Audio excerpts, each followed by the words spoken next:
రాజకీయాల్లోకి కొత్తగా వచ్చేవారు ప్రజాసేవ కంటే ధనార్జనపై ఎక్కువ దృష్టి పెడుతున్నారని విమర్శించారు. అన్ని పార్టీలో కొంతమంది అవినీతి నాయకులు ఉన్నారని అన్నారు. రాజకీయ నాయకుల తప్పులను బయటపెట్టే బాధ్యత జర్నలిజంపై ఉందని చెప్పారు. మావోయిస్టులు ప్రజా జీవితంలోకి రావడం శుభపరిణామమని పేర్కొన్నారు. ప్రజాసేవ కంటే ధనార్జనపై ఎక్కువ దృష్టి పెడుతున్నారని విమర్శించారు. అన్ని పార్టీలో కొంతమంది అవినీతి నాయకులు ఉన్నారని అన్నారు. రాజకీయ నాయకుల తప్పులను బయటపెట్టే బాధ్యత జర్నలిజంపై ఉందని చెప్పారు. మావోయిస్టులు ప్రజా జీవితంలోకి రావడం శుభపరిణామమని పేర్కొన్నారు. ప్రజాసేవ చేయాలనుకునే వారిని కాంగ్రెస్ పార్టీ ఆహ్వానిస్తుందని తెలిపారు. ప్రభుత్వం చేపట్టిన సంక్షేమ పథకాలపై ప్రజలు సంతృప్తిగా ఉన్నారని అన్నారు. కలుషితమవుతున్నటువంటి ఈ వేళ మనం కొంత అప్రమత్తంగా ఉండి దాన్ని ప్రక్షాళన చేయాల్సిన అవసరం ఉన్నది. మావోయిస్టులు లొంగిపోతున్నారు. నేను మొన్న హైదరాబాద్ కూడా చెప్పడం జరిగింది. మావోయిస్టులు కూడా వారు ఎంచుకున్న విధానం రాజ్యాంగానికి వ్యతిరేకమైనప్పటికీ కూడా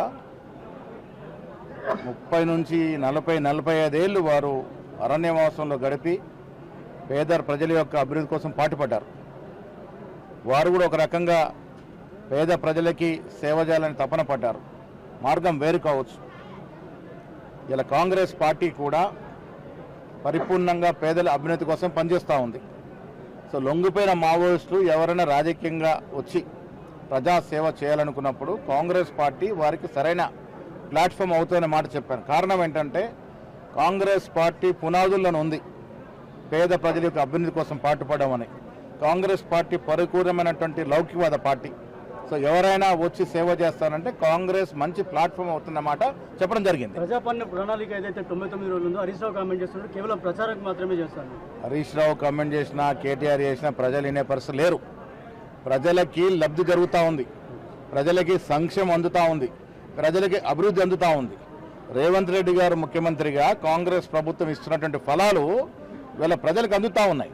అది ఉచిత బస్సు కావచ్చు, నాణ్యమైనటువంటి సన్నబియ్యం కావచ్చు, ఉచితంగా వస్తున్నట్టు విద్యుత్ కావచ్చు, ఇవాళ అడిగిన ప్రతిభానికి రేషన్ కార్డు ఇచ్చే విధానం కావచ్చు, రైతు భరోసా కావచ్చు, రైతు రుణమాఫీ కావచ్చు. పేద ప్రజలకి సంక్షేమం పరిపూర్ణంగా అందుతూ ఉంది. ఇలా హరీష్ రావు చెప్పినా, కేటీఆర్ చెప్పినా వినే పరిస్థితి లేరు. ప్రజలు సంతృప్తిగా ఉన్నారు. అదే మాకు కావాలి.